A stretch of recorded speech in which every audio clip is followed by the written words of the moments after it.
Et bonjour à tous, j'espère que vous allez bien. On se retrouve aujourd'hui pour une vidéo unboxing et ça fait plaisir. Alors j'ai reçu le K70 MK2 de chez Corsair. Alors c'est pas une vidéo sponsorisée, j'aurais bien aimé. Donc c'est un clavier mécanique RGB, on va l'ouvrir ensemble et on va en parler plus précisément. Je vais vous montrer les différentes fonctionnalités, etc. C'est parti. Donc voilà le packaging, à quoi ça ressemble. On va voir ça de près. Pause. Ok, alors vous allez vous rendre compte que le son change par moment, il est parfois dégueu, parfois moins dégueu. C'est juste parce que j'avais deux sources de micro et que c'était chiant pour moi de jongler entre les deux au montage. Donc ça restera comme ça, mais j'espère que ça vous plaira quand même. Allez, bisous. Donc à l'arrière, on a toutes les explications en détail. Donc voilà, ça parle de rétroéclairage, d'espace de stockage de profil embarqué, de contacteurs de touches mécaniques Cherry MX, on va en parler plus précisément. D'anti-ghosting avec rollover complet et un jeu de revêtement de touches pour le FPS et le MOBA. Donc ça c'était juste la partie boîte, maintenant on va voir ce qu'il y a à l'intérieur.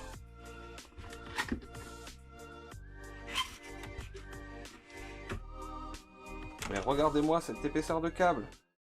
L'instant ASMR que vous allez kiffer.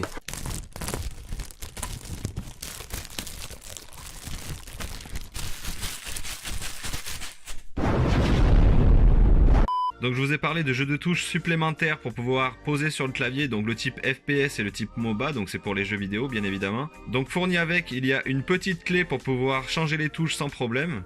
On peut voir que les touches ne sont pas lisses et en plus elles sont légèrement incurvées sur les côtés.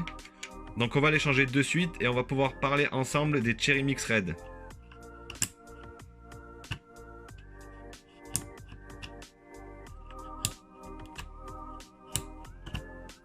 Donc voilà à quoi ressemblent les touches mécaniques de près. Donc c'est une course rapide et linéaire à la fois. Donc on peut voir que la course est également assez courte. Donc c'est l'avantage de ces touches là, elles sont revendiquées pour ça.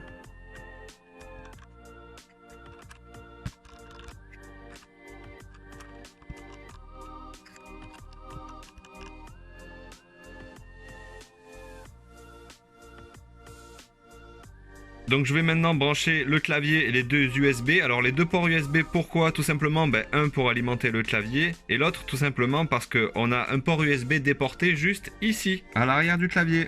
Donc voilà, le clavier est branché. Donc on peut voir que l'éclairage est quand même super cool. Franchement, le RGB est très propre. Alors de base, forcément, il ne s'éclaire pas comme ça. Je vais pas vous mentir, j'avais déjà des profils paramétrés. On peut insérer plusieurs profils grâce au logiciel téléchargeable sur internet qui s'appelle AQ. Tout est paramétrable sur le clavier, on peut vraiment s'amuser. On peut créer différents profils pour différents types de jeux, différents types d'utilisation. Donc on a juste à sélectionner notre clavier et là on peut voir qu'on a différents profils. Donc voilà, là vous avez juste mon profil de base, mais on peut voir qu'on peut sélectionner ici grâce à ce bouton différents profils.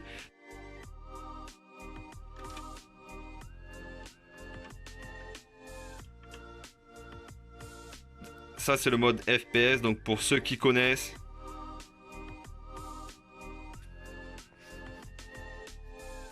Alors ici vous avez tout simplement la partie audio, donc je rappelle encore que tout est paramétrable, c'est moi qui ai mis effectivement ces couleurs là. Et ce qui est différent par rapport à d'autres claviers, c'est que pour régler le son, ici on a une molette et j'ose vous dire que c'est très agréable pour régler rapidement le son.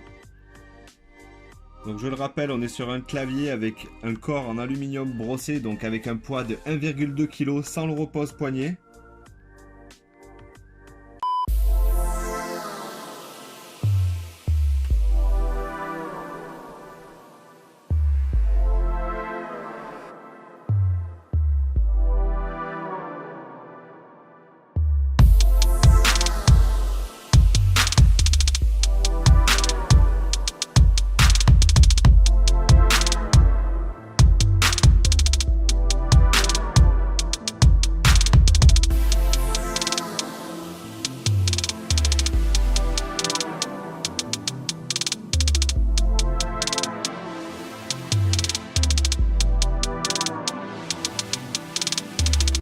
Donc avant de l'acheter, j'ai pu l'essayer pendant environ une dizaine de jours et j'ai été conquis, donc c'est pour ça que j'ai craqué. Le clavier est super beau de par sa finition et de par son utilisation qui est superbe, franchement il n'y a rien à dire dessus. Excepté le fait que des petits boutons macro en plus ça aurait été bien et pas seulement sur le K95 le modèle d'au-dessus. Donc vous savez que les unboxings c'est pas trop mon truc, j'essaye de faire au mieux. Donc j'ai probablement oublié 2-3 infos, mais si vous avez des questions n'hésitez pas à poser-les en commentaire, j'y répondrai sans problème. Et même si vous n'avez pas de questions, je vous invite à laisser un commentaire en dessous de la vidéo pour dire votre avis. C'était c'était le K70 MK2 de chez Corsair, j'espère que ça vous a plu.